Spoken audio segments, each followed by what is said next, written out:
Bienvenidos a La Incógnita de lo Incierto.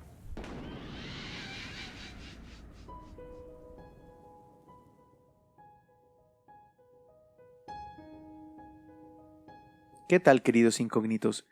Bienvenidos a un programa más de La Incógnita de lo Incierto. Gracias por escucharnos, por acompañarnos y como pueden ver en esta ocasión me toca estar solo en cabina. Vamos a hacer un episodio un poquito más pequeño pero no menos interesante.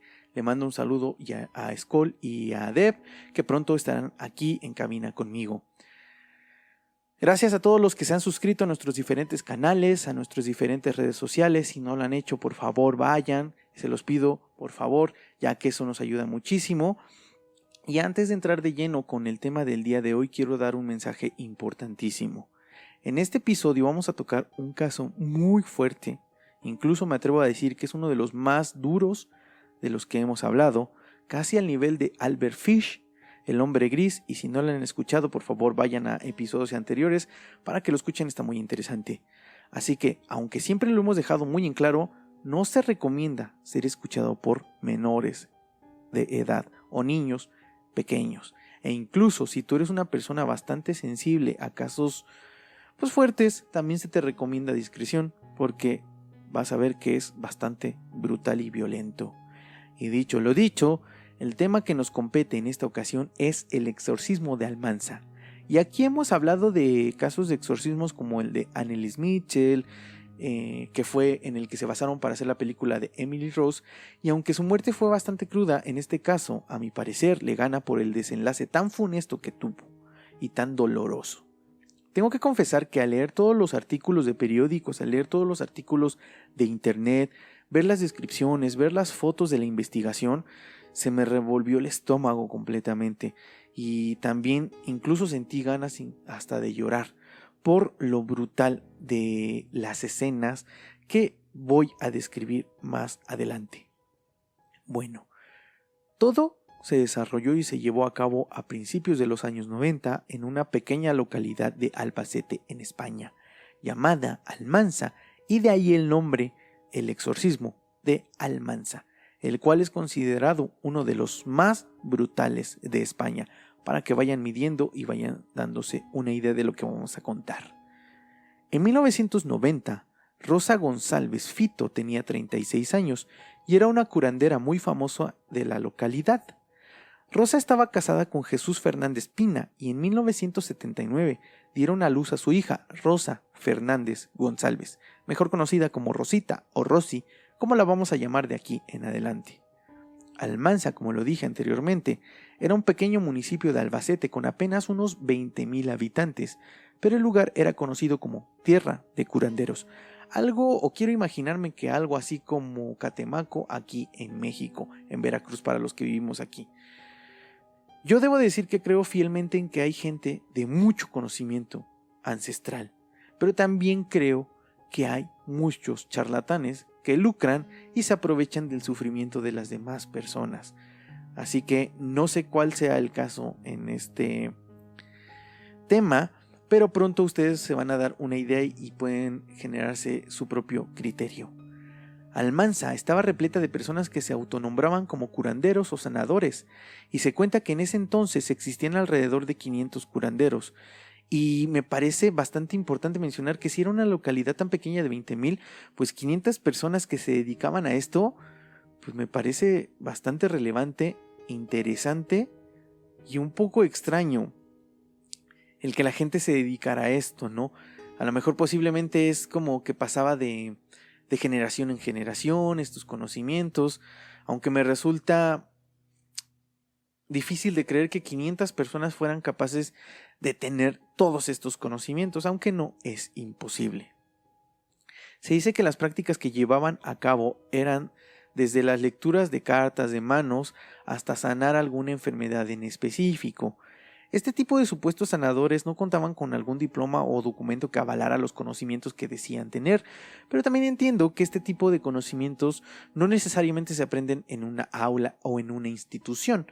Seguramente estos son conocimientos ancestrales y de muchos años que vienen de generación en generación, así que puedo entender también esa parte.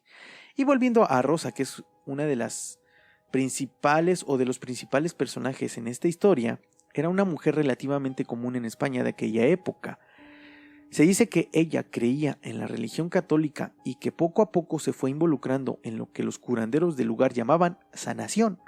Su maestro fue Enrique el de Villena, quien había sido un empleado de una fábrica de zapatos, pero había dejado su trabajo para dedicarse a la sanación. Después de un tiempo, Rosa se autoproclamó como sanadora y adoptó el nombre de Hermana de la Luz. Entonces esto quiere decir que ella no tenía una generación anterior de estos conocimientos, sino ella fue llenándose de este tipo de conocimientos de una persona que supuestamente sabía todo de esto de la curación, de la sanación, de todo este tipo de cosas. Rosa inició con algunos trabajos de sanación y extrañamente la gente comenzó a visitarla, como que empezó a tener mucho afín con muchas personas y les caía bien, entonces por eso iban con ella. Con el paso del tiempo se volvió muy famosa en el lugar, comenzó a ganar una buena cantidad de pesetas, que era la moneda de ese entonces, vendiendo brebajes elaborados con hierbas que se suponía curaban cualquier tipo de enfermedad, o sea, un brebaje curaba cualquier enfermedad, cáncer, cualquier enfermedad que tú tuvieras te lo iba a curar, como lo que vemos en ciertos tianguis y en ciertos lugares, incluso aquí en México. Bueno, fue tanto el éxito de Rosa que su esposo dejó el trabajo para dedicarse de lleno al negocio familiar, al negocio de su esposa, sobre curanderos. El periodista Francisco Pérez Caballero, quien se involucró en la investigación de este caso, escribió un libro donde se lee lo siguiente: Rosa engatusaba a sus clientes con verborrea y dudosas promesas, ya que ella creía realmente que tenía poderes y cada vez se sentía capaz de logros mucho más grandes. Conocía verdaderamente las propiedades de muchas plantas que ayudaban a calmar ciertas dolencias, algo que le ayudó mucho para ganar prestigio entre todos los curanderos del lugar. Entonces esto pues confirma el hecho de que sí tenía ciertos conocimientos y que a lo mejor alguien llegaba con una jaqueca o con un dolor de espalda o con un dolor, no sé, de muelas, etcétera, y con ciertas hierbas les calmaba este dolor y eso pues obviamente le daba veracidad a lo que hacía. Entonces la gente comenzó a creer en ella mucho y la visitaban constantemente. Se dice que tenía muchas visitas por día. Hubo un rumor que corrió en España en aquella época y se hizo muy famoso, donde decía que los mejores curanderos eran los que trabajaban en parejas de hermanos. Entonces Rosa, muy inteligente y ávida de perfeccionar sus sesiones, obviamente también para ganar más dinero, embarcó a su hermana menor de nombre Ana para formar un dúo de curanderas. Ana obviamente no conocía nada de esto de la sanación, así que dudó un poco en aceptar, pero el pago no era nada despreciable, así que al final terminó aceptando lo que su hermana le propuso. Durante las sesiones de sanación, Ana, la hermana, no hacía absolutamente nada, solo estaba parada y mirando, pero el simple hecho de estar ahí les hacía tener mucho más prestigio que cualquier otro curandero del lugar. Todo esto pues obviamente atrajo a cientos de personas, no solo de la localidad sino de otros lugares cercanos, y cada vez más gente creía en los poderes curativos de Rosa, la hermana de la luz. Una de las más devotas era María de los Ángeles Rodríguez, vecina de la localidad que visitaba casi a diario a Rosa. Hay rumores y está prácticamente confirmado de que Rosa y María de los Ángeles comenzaron una relación sexoafectiva rodeada de muchos secretos, así que María comenzó a tener una fascinación con Rosa y le hacía caso a todo lo que la hermana de la luz le decía.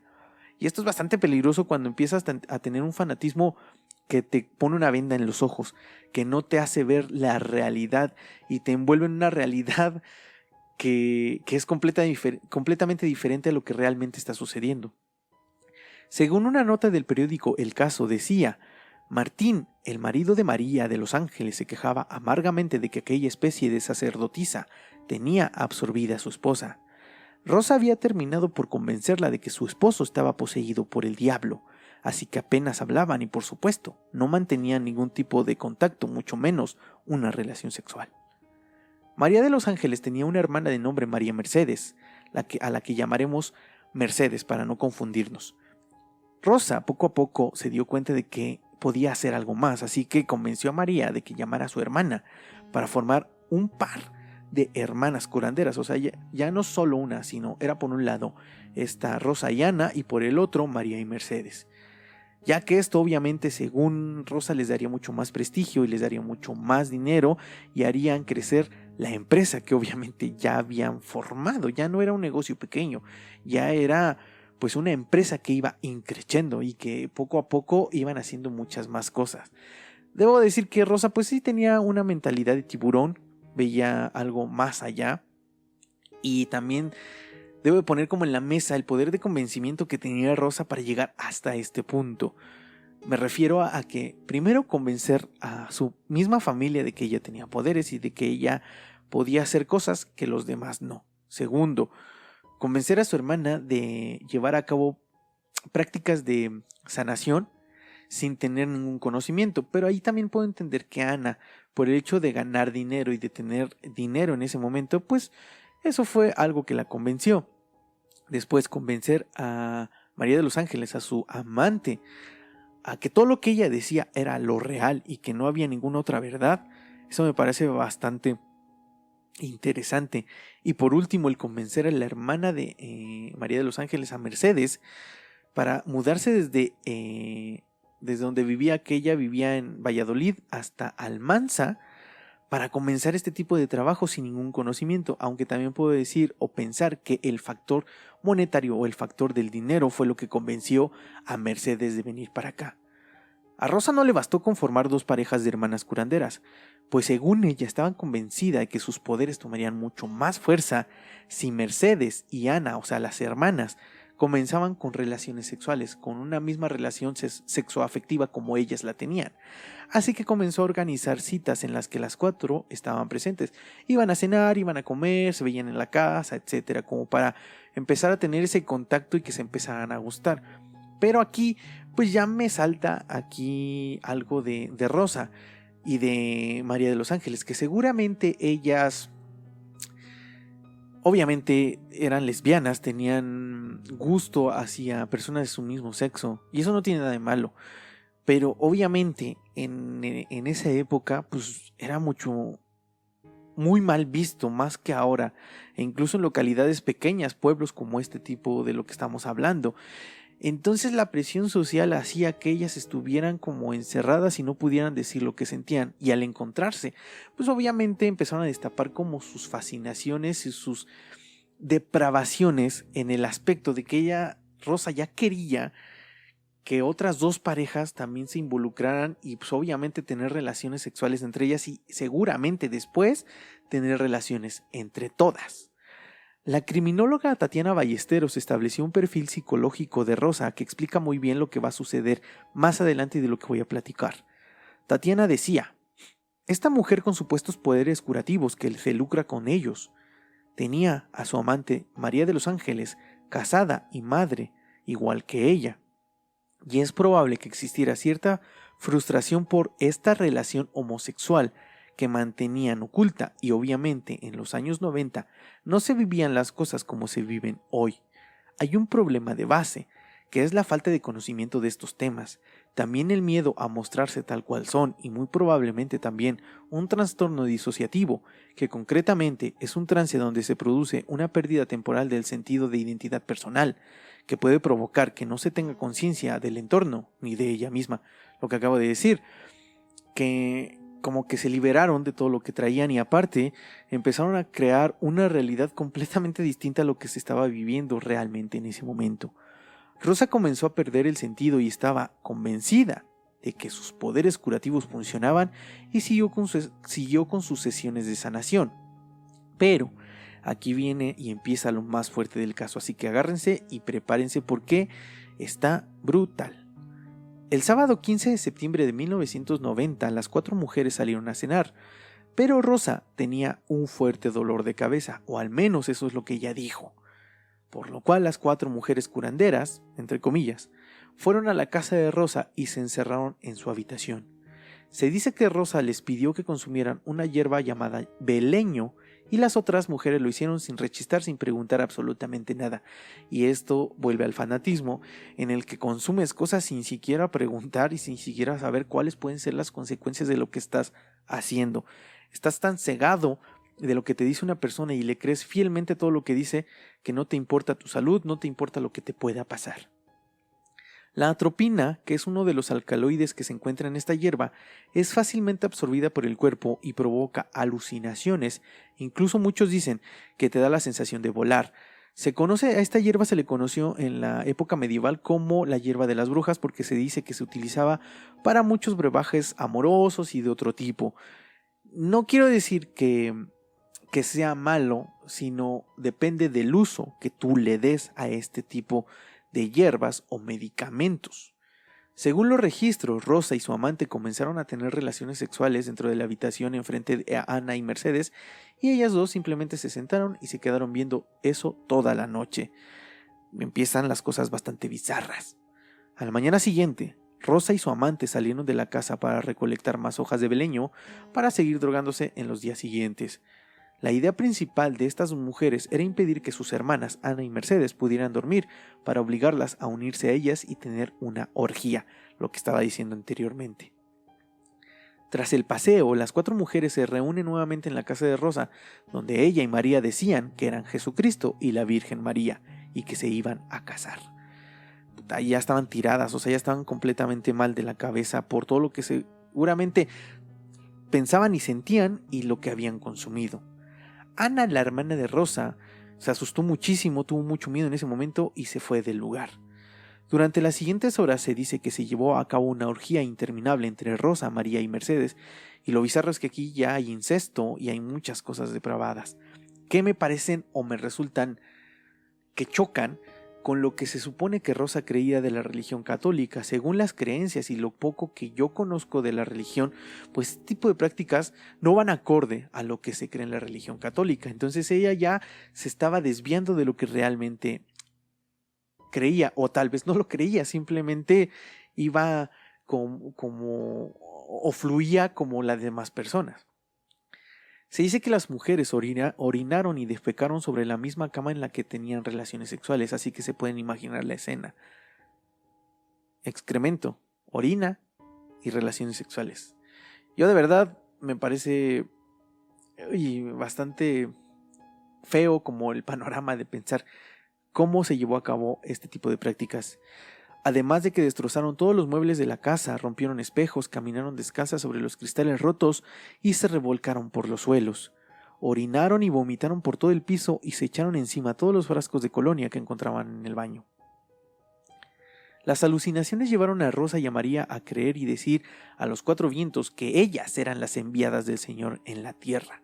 Afirmaban que tenían el puñal de Dios dentro y que tenían que liberar al resto del mundo del mal. Bastante peligroso.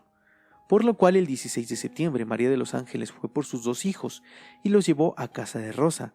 Rosa procedió a exorcizar el cuerpo de María de los Ángeles, quien supuestamente estaba poseída por el espíritu de su marido y le estaba haciendo mucho daño. Y aquí ya entran cosas como bien extrañas porque los exorcismos se realizan, o al menos lo que yo conozco, lo que he leído, lo que he visto, pues se realizan con posesiones demoníacas o posesiones de algo que ya no está aquí. Y aquí dice que era el espíritu de su propio marido. O sea, entonces esto confirma el hecho de que Rosa completamente le lavó el cerebro a María de los Ángeles para creer que su esposo era el mal y que él era el que completamente estaba causando todos los problemas en su vida y en su relación. Después de todo esto, Rosa intentó exorcizar a los hijos de María, pues según la hermana de la luz, afirmaba que estaban poseídos por el mal. Para ello, les metió 2 dedos por su boca, produciéndoles grandes arcadas, esto para que pudieran vomitar y sacar el mal. Pero esto solo lastimó las gargantas de los niños al punto de que estaban sangrando. Afortunadamente Martín, el padre de los niños, llegó a la casa y se los llevó del lugar. Martín intentó llevarse también a su esposa, pero ella le dijo que no y que jamás se iba a ir con él.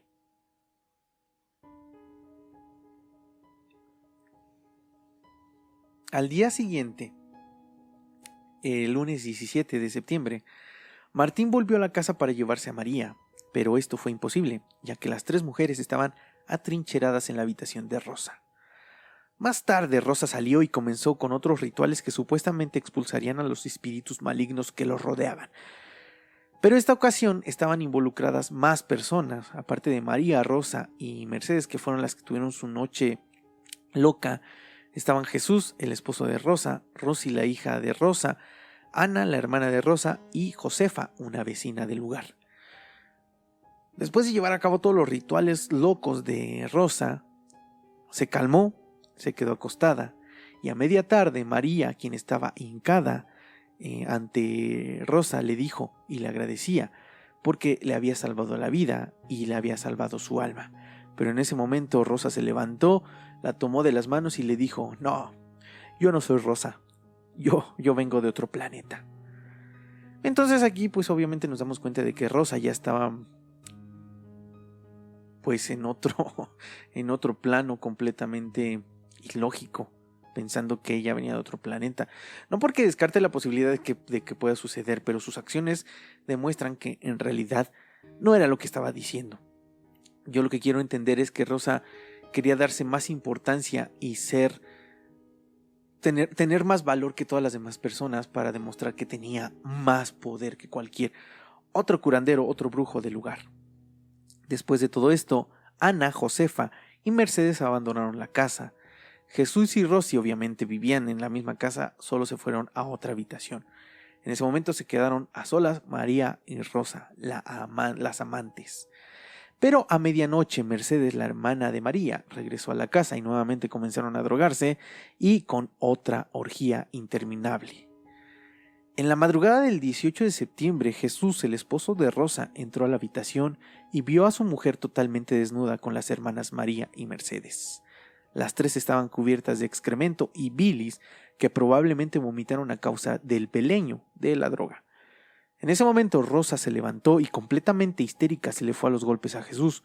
Lo obligó a limpiar toda la habitación. Yo no quiero imaginar lo que tuvo que limpiar ese hombre. Todas las asquerosidades que seguramente hicieron durante la noche. Y esto es a lo que iba hace un rato, que las perversiones empezaban a salir. Todo lo que ellas traían en su cabeza y todo lo que tenían atorado en su ser y que querían hacer, lo hicieron en esas noches. Lo llevaron a cabo y se destramparon, tuvieron noches de locura. Y digamos, hasta este punto, aunque es grotesco, aunque es bizarro, pues son sus vidas, sus cuerpos y pueden hacer absolutamente lo que quieran con ellos. Es más, si quieren comer mierda, pues que lo hagan, no hay ningún problema.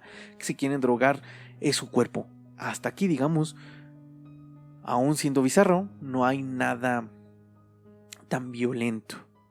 Después de terminar de limpiar la habitación, Jesús le dijo a Rosa que ya estaba todo listo, y Rosa le gritó y le exigió que despertara a Rosy, a la niña, y la llevara a la habitación junto con las tres mujeres. Jesús obviamente obedeció, despertó a su hija y la llevó a donde estaban estas mujeres. Inmediatamente la desnudaron y la metieron a la cama. Y aquí me entra algo que me salta a la cabeza. ¿Por qué el padre, por qué acá le tenía tanto miedo a Rosa y a lo que pudiera hacer, que le hacía caso absolutamente a todo lo que decía? Aunque también puede entender que si él también estaba convencido y enrolado en la visión de Rosa de creer que ella tenía poderes, pues a lo mejor seguramente creía que la maldad, el maligno, el diablo, lo que sea, estaba entre ellos y que pues obviamente Rosa estaba haciendo todo lo posible para salvarlos. Ya con la niña en la cama iniciaron con nuevos ritos, pero de pronto Rosy se quedó dormida, pues estaba acostumbrada a las locuras, y así lo digo, a las locuras que hacía su madre. Un rato después, Rosa despertó a Rosy y la obligó a acostarse en el suelo. Le dijo: te vas a esa esquina. El frío obviamente hizo que la niña comenzara a temblar, y en ese momento Mercedes dijo y gritó: si vas a quitar el mal, hazlo ya, porque ve, la niña no está bien. Rosa volteó a ver a su hija, respondió gritando: maldita sea, el mal está dentro de ella. Las tres mujeres cargaron a Rosy y se trasladaron a la habitación de la niña. Una vez adentro, atrancaron la puerta con una de las cómodas del dormitorio. Acostaron a Rosy en la cama y comenzaron con sus enloquecidos rituales, cada vez más y más despegados de la realidad. Dentro de la habitación se escuchaban golpes, gritos e incluso dicen que hasta sonidos de animales que seguramente estas mujeres hacían. A las 6 de la mañana, Jesús y Ana, con un poco de prudencia, fueron a la habitación de la niña para ver qué sucedía, pero no pudieron entrar al dormitorio, pues estaban encerradas y aparte habían puesto la cómoda para que nadie entrara, por lo cual entonces se quedaron junto a la puerta y esperaron a que los rituales terminaran.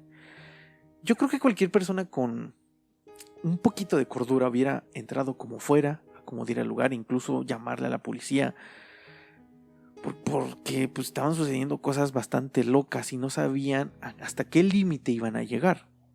Pero también, como lo dije anteriormente, puedo entender que ellos creían y confiaban en Rosa y pues por eso pues se quedaron ahí.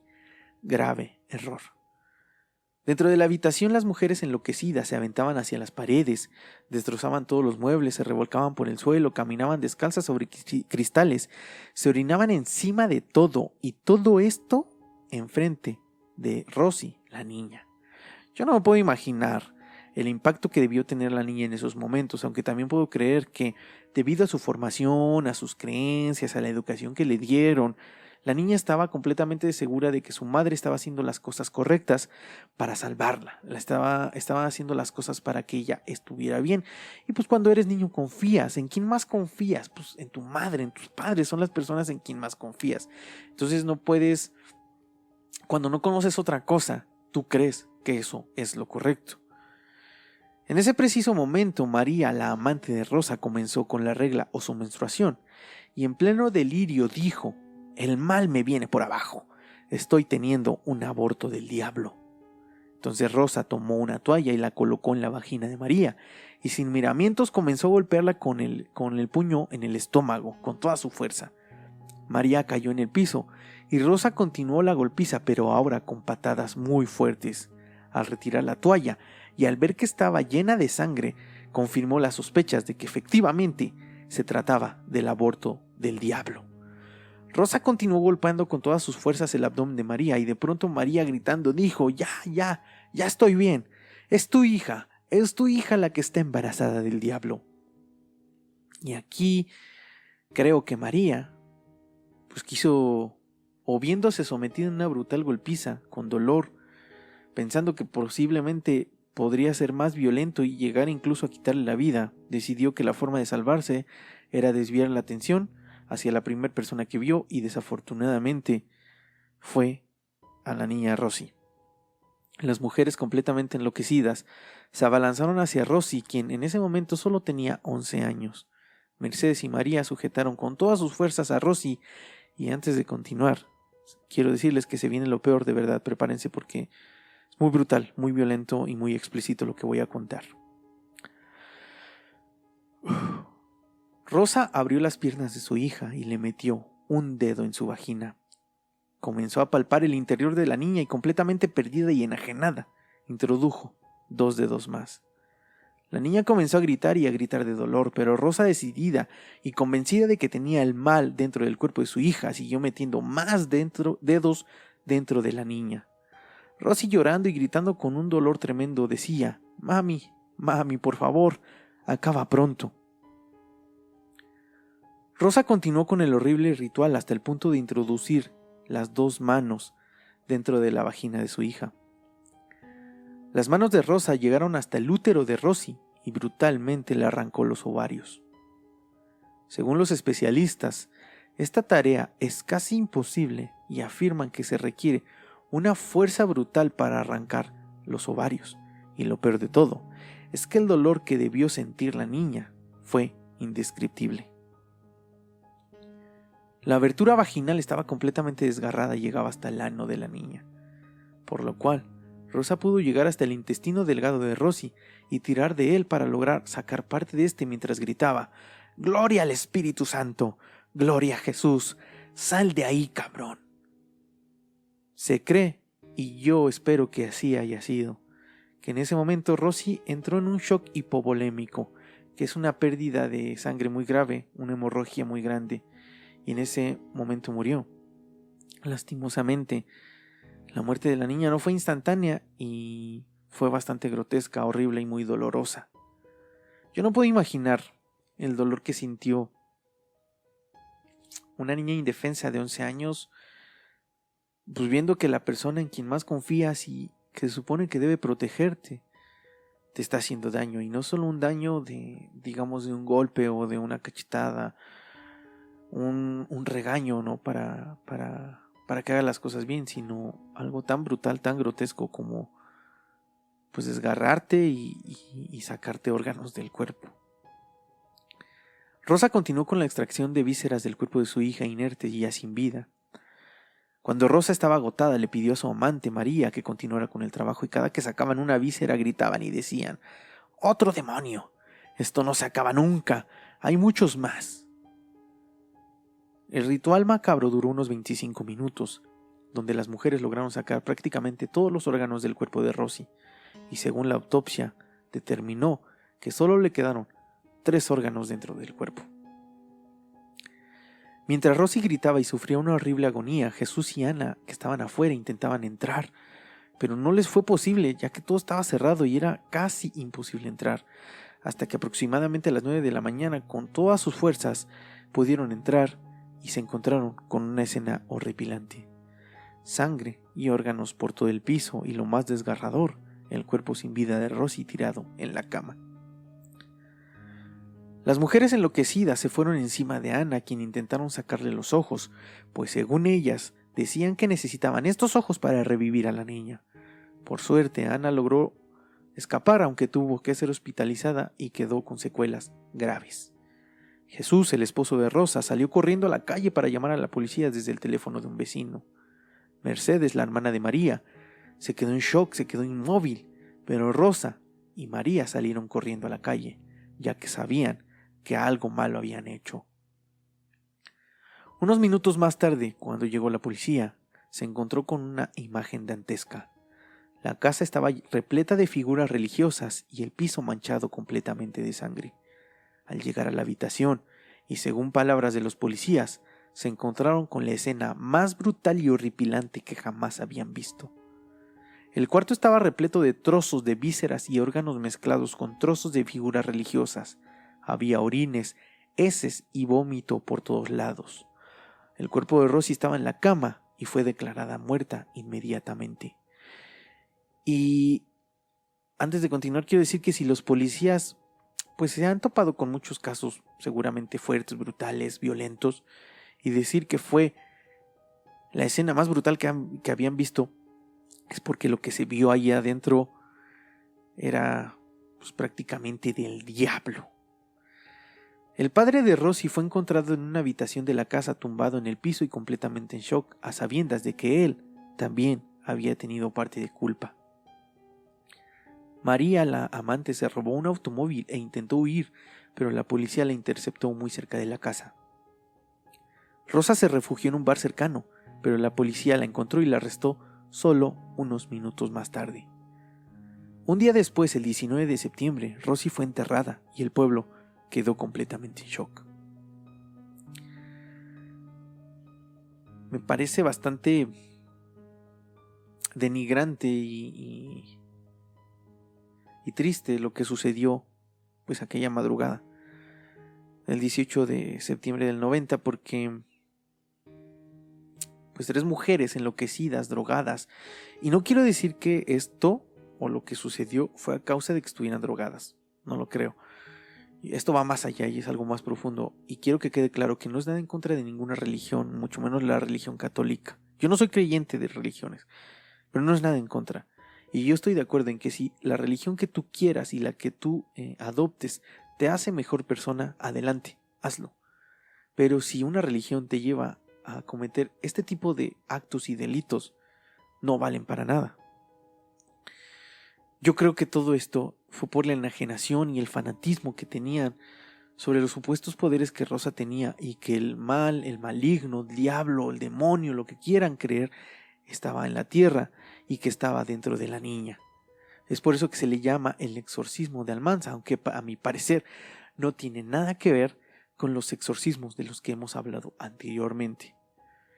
Y pues seguramente todos ustedes se preguntarán, como yo cuando estaba leyendo y estaba investigando, qué sucedió con estas 3 mujeres, con estos monstruos, con estas personas que, al menos para mí, Ava, no valen ni 3 pesos. Pues resulta que 2 años más tarde, en 1992, se hizo pública la sentencia del caso. Ninguna de las 3 mujeres era imputable, dado su estado mental en el momento de los hechos. O sea, estaban locas, estaban esquizofrénicas, tuvieron un lapso brutal que las llevó a cometer este delito. Mercedes, la hermana de María, fue puesta en libertad, pues no pudo probarse que hubiera participado directamente en la muerte de la menor. Rosa y María fueron enviadas a un hospital psiquiátrico por 4 años y 1 año y medio respectivamente, o sea, absolutamente nada. Varios especialistas concuerdan en que ninguna de las 3 mujeres tenían alguna enfermedad mental diagnosticada anteriormente, por lo cual afirmar que tuvieron un brote psicótico es casi imposible, además de que la historia de un supuesto exorcismo demoníaco y dadas las creencias del pueblo fue una excelente coartada. Después de cumplir su condena en el hospital, las mujeres fueron liberadas y dicen no recordar absolutamente nada de lo que sucedió esa noche. Yo no lo creo. Incluso Rosa, la mamá, declaró 15 años después del asesinato de su hija: me he arrepentido y me he preguntado por qué muchas veces, pero el no recordarlo es lo que me deja seguir viviendo. Esto me da mucha rabia, me da mucho coraje, impotencia, porque si supuestamente no lo recuerda, ¿por qué escapó? ¿Por qué fue del lugar? Ella sabía que algo malo había hecho, ella sabía que había matado a su hija. Ella estaba consciente de lo que hizo y quedó impune su crimen. Me da rabia, me da tristeza el saber que las locuras de 3 mujeres estúpidas le arrebataron la vida y el futuro a una niña que se perdió de muchas cosas. Alguien que no tenía culpa, alguien que tenía mucho que aportar seguramente y mucho que aprender. Y eso a mí me resulta bastante doloroso.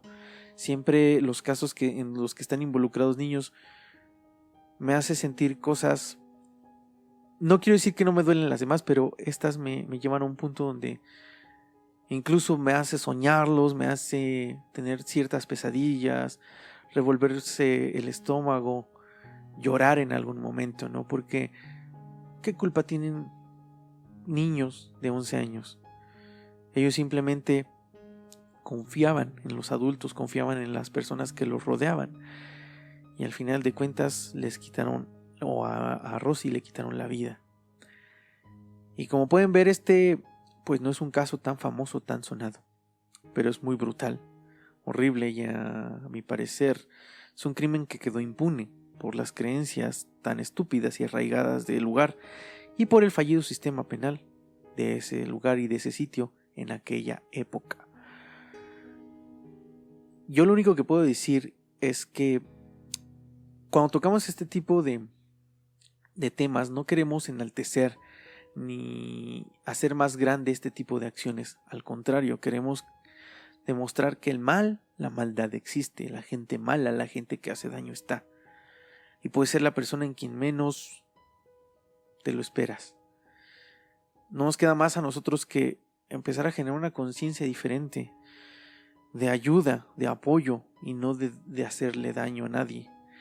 También es cierto que existen problemas psiquiátricos, problemas mentales que no le quitan responsabilidad a una persona porque al final de cuentas cometen un crimen, pero son factores que determinan que alguien sea capaz de llegar hasta cierto punto y es algo que nosotros como sociedad no le ponemos importancia y debemos de tener más presentes. La salud mental, el darnos cuenta de esos focos rojos, el darnos cuenta de que a lo mejor este tipo de acciones y de casos se pueden prevenir, como en ¿no? Cuando el padre de los niños que vio que les dañaron la garganta, pues a lo mejor pudo haber hecho algo, hablarle a la policía y decir que ahí se llevaban prácticas pues que no eran sanas, que no eran correctas. Entonces, aquí me lleva al fanatismo, que también el fanatismo y el radicalismo no nos lleve a cometer este tipo de acciones, ¿no? Es bien cierto que tenemos o nos sentimos muy bien con algunas personas, como lo platiqué de las sectas, ¿no? A veces este tipo de líderes se aprovechan de las flaquezas y de la debilidad emocional que está atravesando una persona y el bienestar que le puede proporcionar este supuesto curandero, este supuesto sanador, pues la hace sentir bien, la hace sentir en una zona de confort que no le da nadie más en ningún otro lugar. Y eso a veces resulta bastante peligroso por los límites que se pueden cruzar y hasta dónde pueden llegar. Yo, como lo dije hace un momento, tú puedes creer en lo que quieras. Incluso me atrevo a decir que la fe es algo que el ser humano debe de tener. Creer en algo te hace ir hacia adelante. Pero no llegar al fanatismo, ni al radicalismo, ni llegar a estos puntos, porque una persona, una niña que no tenía nada que ver en las creencias estúpidas de su madre, perdió la vida de la manera más brutal que nos podemos imaginar. Este nada más es un llamado, como lo digo, para poner atención a los focos rojos que puede haber. Incluso hay ocasiones en que tú puedes ver el maltrato en algunas personas. Si tú puedes hacer algo, hazlo, porque no sabemos el impacto que pueden tener las acciones que hagamos en determinado momento, y que a lo mejor pueden prevenir este tipo de cosas. Necesitamos cambiar la conciencia, el apoyarnos, el ir hacia adelante, el vernos como uno solo, y es lo único que yo puedo decir como lo que pienso y lo que Ava siente. Gracias por escucharnos. Este fue el exorcismo de Almanza. Espero que les haya gustado este tema, aunque es brutal, violento y muy bizarro en ciertas partes de la historia. Es algo interesante, por eso lo tocamos en esta ocasión. Y aprovechando que es inicio de año, yo les deseo que tengan muchas bendiciones, que las metas que tengan en su cabeza las lleven a cabo, no solamente las piensen, vayan por esa meta, y lo que se trazaron, vayan hasta llegar hasta ese punto, es lo que yo les puedo decir. Gracias por escucharnos, por llegar hasta este punto, por suscribirse a TikTok, donde estamos creciendo, en YouTube, donde empezamos a tener más suscriptores, en iVoox, donde igualmente sigue creciendo, en Spotify, en Apple Podcast. Les agradecemos a todos los que nos escuchan y los que nos ven por YouTube. Tenemos muchas cosas interesantes en nuestras redes sociales, y la siguiente semana, como siempre lo digo, tenemos una historia de relatos que nos envían todos nuestros queridos incógnitos o gente allegada a nosotros, y que tienen la confianza de contarnos sus historias y de que salgan a la luz.